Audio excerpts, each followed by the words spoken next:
On the 117th episode of the HatTrick Sports Podcast, we are going to be talking about Clayton Kershaw's retirement. We have our Week 3 NFL pick'ems.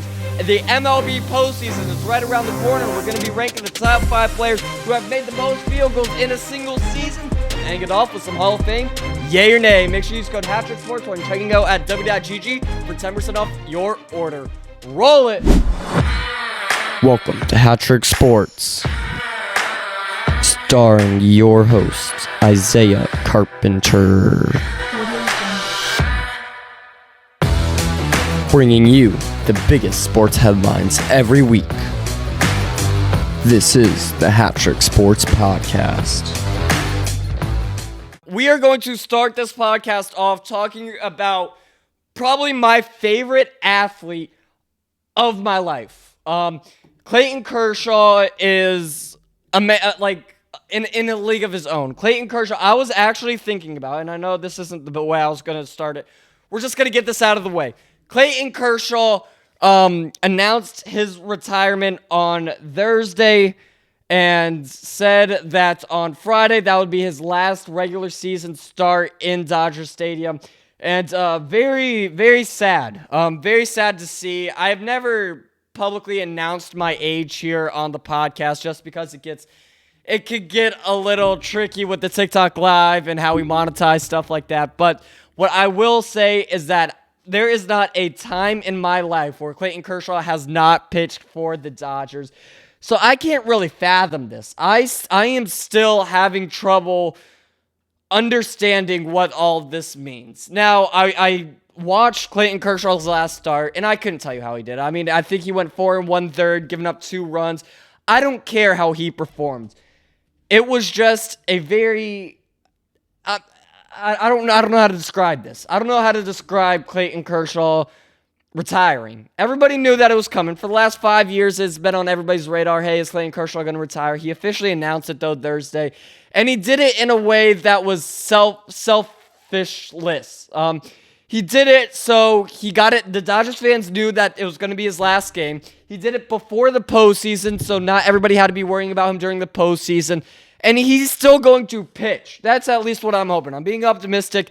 He could still pitch in the regular season, whether in Arizona against the Diamondbacks or in Seattle against the Mariners next week. And then if he makes the postseason roster, which we'll go into, he could pitch in the postseason, whether it's a starter or in the bullpen. And I was going to make an entire podcast about Clayton Kershaw because I could talk for an entire podcast about Kershaw. I could talk for hours, if not days, about Clayton Kershaw. The effect that it's had on me, on the Dodgers, on baseball itself. I'm trying to think legendary. Legendary is the word that you can describe Clayton Kershaw as. This segment is going to go all over the place. I don't have it in chronological order. It's just going to go absolutely everywhere. But Clayton Kershaw set to retire. No more guaranteed starts right now. In the postseason, he could pitch in the postseason if he makes the roster spot. Again, it's a lot more stricter with the roster spots in the postseason. And what the Dodgers need is a stronger bullpen. They have enough starters. There are going to be guys coming off the IL. So I think what you do is you put him in the bullpen. So you have your starter, you have your Glasnow, Snell, you have all these guys starting. And then what you do is after the 5th inning or so, then you put in somebody like Kershaw. He goes 5 through 8, 5 through 7, 5 through 8, and then you have the guys like Alex Vesia or whatever closing it off. I had a dream the night after his last guaranteed start. And I'm going to talk about that start a little bit. But I had a dream that the Dodgers were facing off the Astros in the World Series again. It was like 2017. I have weird dreams. I have very, very weird dreams. And it was being played at a Little League field. And Clayton Kershaw, nobody knew that it was Clayton Kershaw's last game. What he did, he threw the final strikeout. He was in the bullpen. He threw the final strikeout. And for some reason, I was the bat boy or something. And final strikeout to win the World Series in 2025 on a Little League field. And what happened He announced his retirement after that. Kirsten Watson was asking him, hey, what's next? And he's like, hey, I'm done. I'm retiring. And I was right next to him. Whatever. It was all a dream. But in real life, this could happen. He could be in the bullpen, kind of doing what Walker Buehler did last year. Be in the bullpen if it's games 4, 5, or 6, and the Dodgers are up by 4 or more runs. It's the 9th inning. Maybe Doc can put Kershaw in. Again, it's not like he has another game after that. And maybe there's a small chance that Clayton Kershaw can close out the World Series. A lot has to happen for that. The Dodgers first have to get through the wild card, NLDS, NLCS, and make it to the World Series. Get to a point where Kershaw is on the roster, first of all, and next has enough rest, which again, he doesn't need a lot of rest. It's not like he's pitching again, where he's in the bullpen, so he's not going to be a starter. He's in the bullpen. All this has to happen. He has to be in the bullpen. The Dodgers, it has to be games either 4, 5, or 6, and the Dodgers have to be up by 4 more runs. Doc has the potential to put him in and close out the World Series, and that is how he ends off his career, winning his 3rd World Series. That is a dream. That could happen, though. That could happen. A lot of people were asking me because I was watching it. I was on Apple TV, which sucks. I wish that they could have broadcasted it on Sportsnet LA, but I get it. It was already signed. The MLB is a business. I get it that Apple TV already had that game. Kershaw obviously didn't really know that. I wish that it was Joe Davis and Earl Hershiser calling the game with Kirsten Watson. Yeah, I just wish, that is one thing I wish happens, was that it was on a game where SNLA was broadcasting it. A lot of people were asking me if I cried during it. I didn't cry. I don't think I've ever cried for sports reasons, but I did have like 4 or 5 people ask me in the last 2 days if I cried watching Clayton Kershaw leave the field. And I didn't cry, but it was definitely a moment of reflection. Just all of the moments from him running out in 2020 after winning the World Series, the no-hitter, the debut, Vin Scully. I mean, you go and think about Vin Scully after that.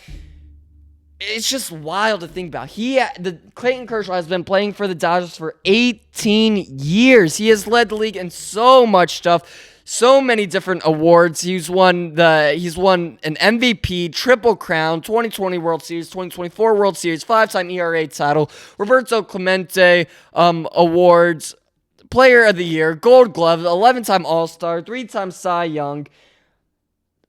He hit a home run. The pitcher for the Dodgers, the lefty with the nasty curveball, hit a home run, which is actually funny. So his walkout music, I told you, this segment is going to go absolutely everywhere. I've been talking about it for 8 minutes.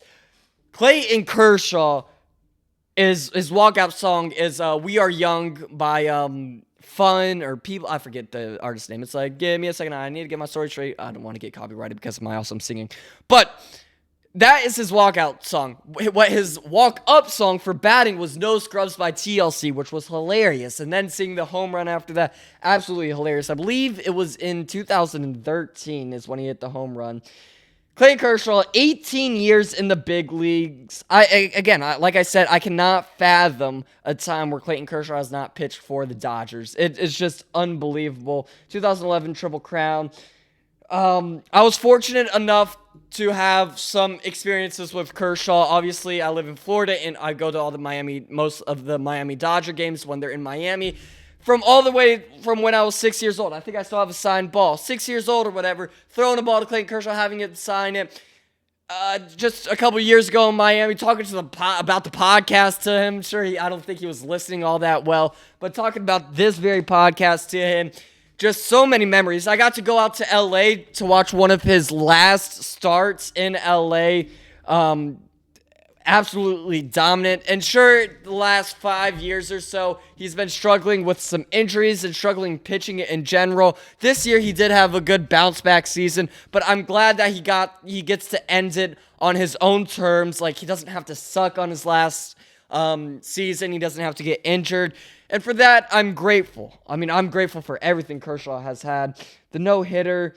But if you think about it, Clayton Kershaw has been pitching for 18 years.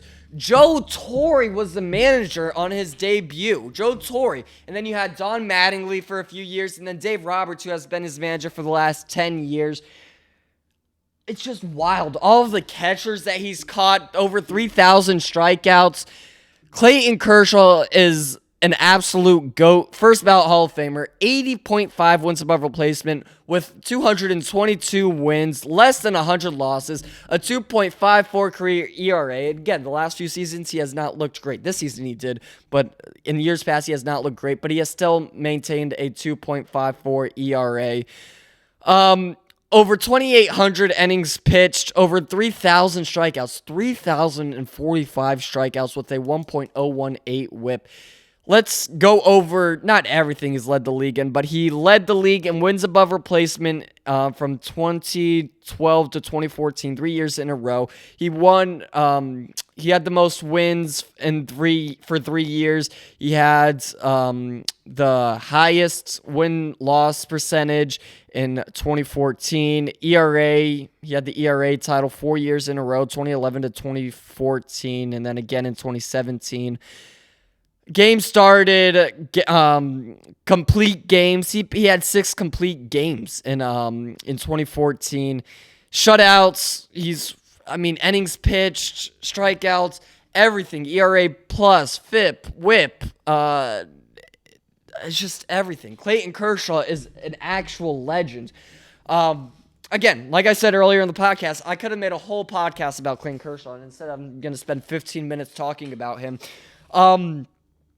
But yeah, it's just wild. He was my child. He was literally my childhood. I grew up watching Clayton Kershaw. He's played through 4 different presidents in the United States. A pandemic. He pitched through a pandemic. 3 different Mars rovers went to Mars. Electric vehicles have taken over. But you know what has not happened since in the 18 years that Clayton Kershaw has pitched? Is Padres still have not won a World Series since Clayton Kershaw's 18 years. So, with everything I said, and I missed out on a ton of stuff that I could have talked about, what I really want to say to Clayton Kershaw is thank you, 22. Thank you for everything that you've done for the Los Angeles, for the Dodgers, for the MLB, for me, for everybody. An absolute legend. Watching him walk off Kike Hernandez. You think about Kike Hernandez even bopped teams to come back to LA. You got to see Austin Barnes, Pollock. I think AJ Ellis was there. There were a whole bunch of guys in the stands watching him. Matthew Stafford, just legendary. Clayton Kershaw is legendary, and all you could say is thank you. It's just wild. Another thing that has happened now that we've spent 15 minutes, what is everybody on TikTok Live saying? Nah, not much. Not much going on the TikTok Live. Make sure to follow. Make sure to tap if you're on the For You page. And, 1 second. I don't have the exact. All right. Exactly 9 years ago today. Now, this is going to be on a TikTok, so it's a few days early. But, one of the most up-and-coming pitchers in the MLB passed away, and his name was Jose Fernandez. Now, Jose Fernandez pitched for 4 years before he tragically passed away in a boating accident in 2016. The Marlins franchise took a nosedive after that, an absolute nosedive.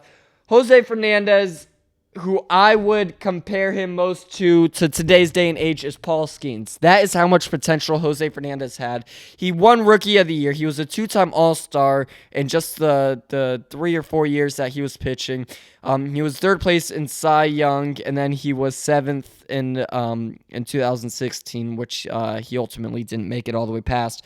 And yeah, so the Marlins had the future. The Marlins had D. Gordon, they had Giancarlo Stanton, they had all of these guys that ultimately ended up leaving. The team, again, completely nosedived after Jose Fernandez passed away. And it's sad. It's very sad to see somebody with such a bright future pass away like that. And every year, just when I think about it, September 25th, 2016, I just always think about Jose Fernandez and how it changed the trajectory of Major League Baseball of even today. With how draft picks could have gone with, again, it's just the butterfly effect. And what actually happened is that they gave him the day off. they gave Jose Fernandez the day off. And this isn't blaming anybody, and nobody should be blamed for this at all. And I mean that. Like, I'm making sure that goes in the TikTok. Nobody should be put to blame on this at all. But Jose Fernandez was scheduled to start. They ended up giving him that day off. So, hey, he went out on the boat that night, went partying on a boat. Boat ultimately ended up crashing, and Jose Fernandez ended up drowning. And yeah, D. Gordon, I always think about D. Gordon hitting a home run the next day for him. They were all wearing the Fernandez jerseys. And we've seen this, well, it was after, but Tyler Skaggs, something similar happened to him.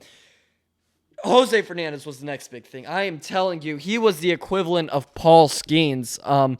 He had a 2.58 ERA, 14.2 WAR, 38-17, shy of 100 innings pitched, over 500 strikeouts.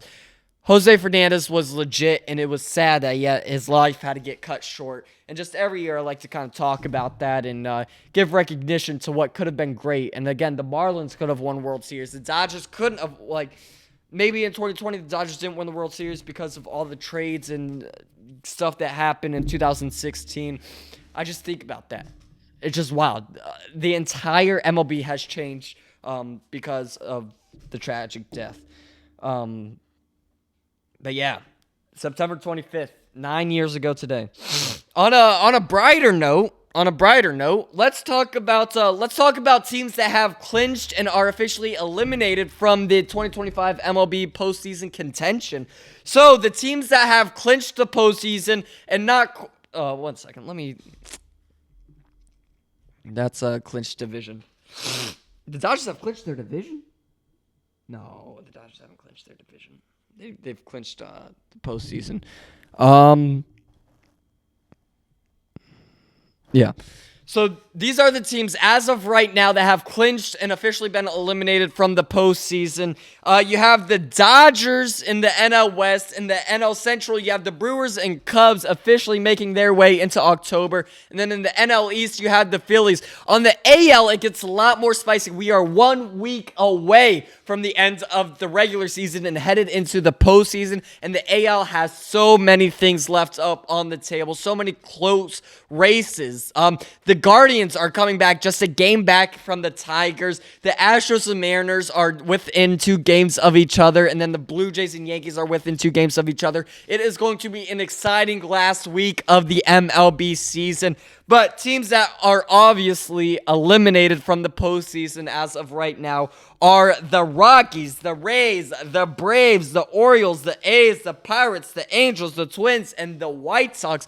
They are all officially eliminated from playoff contention, which means every other team has an opportunity of a lifetime to mark their way to mark a spot into the 2025 postseason. Because guess what? Once you're in, it's just anybody can win.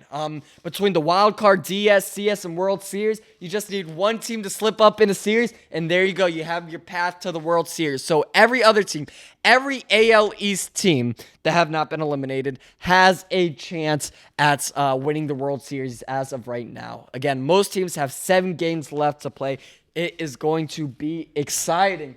All right, we are going to, we still have a lot more to talk about, but I'm going to look up the scores right now of NFL because we started a little bit late. I had a lot of work to do, but just a mid-podcast update. We're going to do our pick'ems on this podcast, but I promise you these pick'ems were made before the filming. I have proof on my phone and stuff. These picks were made well before. But right now, the Vikings are leading the Bengals 7-0. No score. Colts are leading the Titans 10-0. Commanders over Raiders 7-3. Eagles over Rams 7-3. Panthers are beating the Falcons 7-0. There's still 6:30 left in the first quarter. Steelers are up on the Patriots, and then Packers and Browns, no score. Bucks and Jets, we're watching right here. The Jets are up. I'm excited for the Seahawks game. Obviously, the Seahawks are going to win, but I like that the Seahawks are going to be 2-0. Let's talk about the AL MVP race. You have Judge versus Cal Raleigh. Now, Judge might be a better overall player, but Cal Raleigh is sneaking up on Judge's 62 home run record. Oh my goodness. So I have the comparison stats right here, and this is as of September 21st. Oh man. Let me get back. Let me take a screenshot of it too to make a TikTok. Tickety tick tock tock. All right. So right now, Aaron Judge is leading Cal Raleigh in wins above replacement by 2 games. Aaron Judge is at an 8.9. Cal Raleigh is at a 6.9. Sure, Cal Raleigh has more games and plate appearances. Doesn't really mean anything when you're talking about MVP. Judge was injured for a couple games.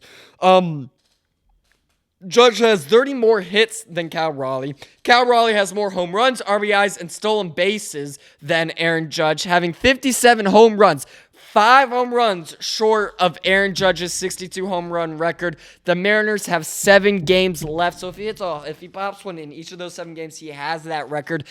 At what point, and I've heard this argument, at how many home runs does Cal Raleigh need to solidify his MVP over Aaron Judge? Now, some people are saying, he needs to tie Aaron Judge's record. Some people are saying, no, he just needs 60. Let me know in the comments. But and then Aaron Judge leads quite a bit in batting average, on base percentage, slugging, OPS, and OPS plus. So overall, Aaron Judge is better. But it's just the home runs that you have to think about for Cal Raleigh. You have to think about how he's a switch hitter, how he's a catcher. You just gotta. They both have their own sides, man. You know what I mean? So let me know who you think will win. I think that it's just hard. It's hard to think about because they are very comparable players, but it's just the switch hitter, the catcher out of Cal Raleigh. Aaron Judge, sure, the outfield is considered the easiest position, defensive position, and then offensively, Aaron Judge just isn't hitting as many home runs as Raleigh. Raleigh's just the outlier in home runs. Just a lot to think about right now with just 1 week left of the regular season. All right, let's move on to our Week 3 NFL Pick'ems. So, again, like I said, we are kind of starting this after kickoff, but, it doesn't really matter. These picks were all made before any of these games started. So you have the Bengals and Vikings. Give me the Vikings. It's being played in Minnesota. You have the Texans and Jags. The Texans are 0-2. It is being played in Jacksonville. But give me the Texans. You have the Colts and Titans. Give me the Colts. You have the Raiders and Commanders being played in Washington. Give me the Commanders. Rams and Eagles. The Jalen Hurts might be the most underrated player in the league. And it is being played in Philadelphia. The Eagles fans absolutely crazy. Give me the Eagles. You have the Falcons and Panthers. The Panthers, I don't think I will ever pick the Panthers this season. Give me the Falcons. You have the Steelers and Patriots. It's being played in New England, but give me the Steelers. You have the Packers and Browns. Now, I want to go Browns here, but the Packers are going to win. Even though it's in Cleveland, the Packers are going to win. You have the Jets and Bucks, which is actually on right here. But again, like I said, we made these picks beforehand. It's being played in the Tampa Bay area, so give me the Bucks. You have the Broncos and Chargers. Give me the Chargers. You have the Saints and Seahawks being played in Seattle. Seattle should be 2-0. Hopefully that they could be but, Sam Darnold fumbled in the first game. We'll never recover from that. I have this in my survivor. Give me the Seahawks. You have the Cowboys and Bears. How about them Cowboys lose? No, the Bears are 0-2, but guess what? They're going to be 1-2 after this. The Bears are going to beat the Cowboys. You have the Cardinals and 49ers for a little NFC West matchup. Give me the 49ers. You have the Chiefs and Giants as the Sunday night game. Not sure why this is the Sunday night game. There are actual people that think that the Giants are going to win. They're not going to win. The Chiefs are going to win. They are going to get their first win of the season. Let me lock in the Chiefs. And then for Monday night, you have the Lions and Ravens. Now, technically, the Ravens are favored. It's being played in Baltimore, and I might change this in a league that I'm in. But officially on the podcast, I am saying that it is going to be the Lions. I think that Detroit will beat the Ravens. Again, I might switch that on a different league, but not on here. It's on film. I can't change it now. Yeah. What was I going to say? I was going to say something. But yeah, the line, I think that the Lions end up beating the Ravens. Some people call me crazy, but hey, you got to do what you got to do. There are upsets every week. That is your week 3 pick'ems results. No, let me finish that off. I need like an outro for the TikTok. Those are who I am picking for week 3 NFL pick'ems. There we go. That's a little bit better. Yeah, so for you guys on TikTok or listening to the podcast, what I do here is I pretty much make a whole bunch of TikToks talking about sports, and I just record it all. And that is what the podcast is. Sure, it is like a legit podcast and stuff like that, but really what I focus on is because I get literally 100,000 times as many views on social media than I do on the actual podcast. I basically just film me making the TikToks, and then you guys just get the BTS. That's pretty much what it is. All right, let's move on to the top 5 players who have made the most field goals in a single NFL season. Woo! Wow, say that 5 times fast. Kickers, kicking has been a big topic recently, and I actually... Yeah, we got some time. I'm going to talk about it a little bit later after the segment as well.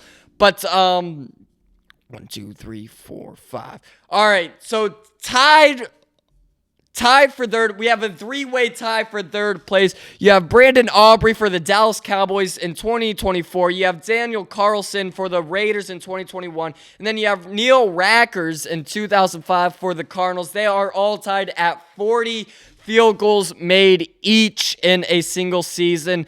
And then in second place, this is going to be a quick TikTok right here. In second place, at 41, you have Chris Boswell with 41 field goals made for the Pittsburgh Steelers in 2024. And then David Akers leads it with the most field goals made in a single season. You have David Akers for the 49ers in 2011 with 44 kicked field goals. Let me see if... Yeah, no. So those are your top 5 players who have made the most field goals in a single season. All right, one thing I want to wrap up before we wrap up and talk about, I want to talk about kickers. How out of the 8 billion people, now that 8 billion, that is 8,000,000,000,000. Out of 8 billion people in the entire world, how can we not find just 32? Now that is 30. What is 32 divided by 8 billion? 32 divided by 8 billion. 32 divided by 8. 1, 2, 3, 4, 5, 6, 7, 8, 9. That's times 100.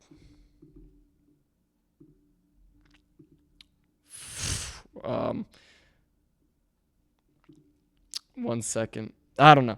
How can we not, out of the 8 billion people in the world, how can we not find 32 that are absolutely automatic on every single field goal, whether it's 70 yards, whether it's a 33-yard, whether it's an extra point? How can we not find 32 people to go to the NFL to make it accurately every single time? I mean, I feel like there should be 32 people in the entire world that can be able to do this. You know what I mean?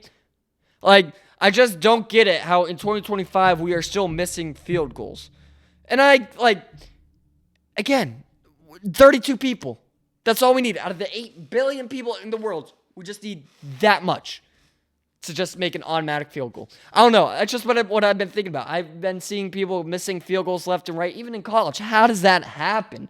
I don't get it. I don't get how that happens. I just wanted to... That wasn't even on the schedule. I just wanted to talk about.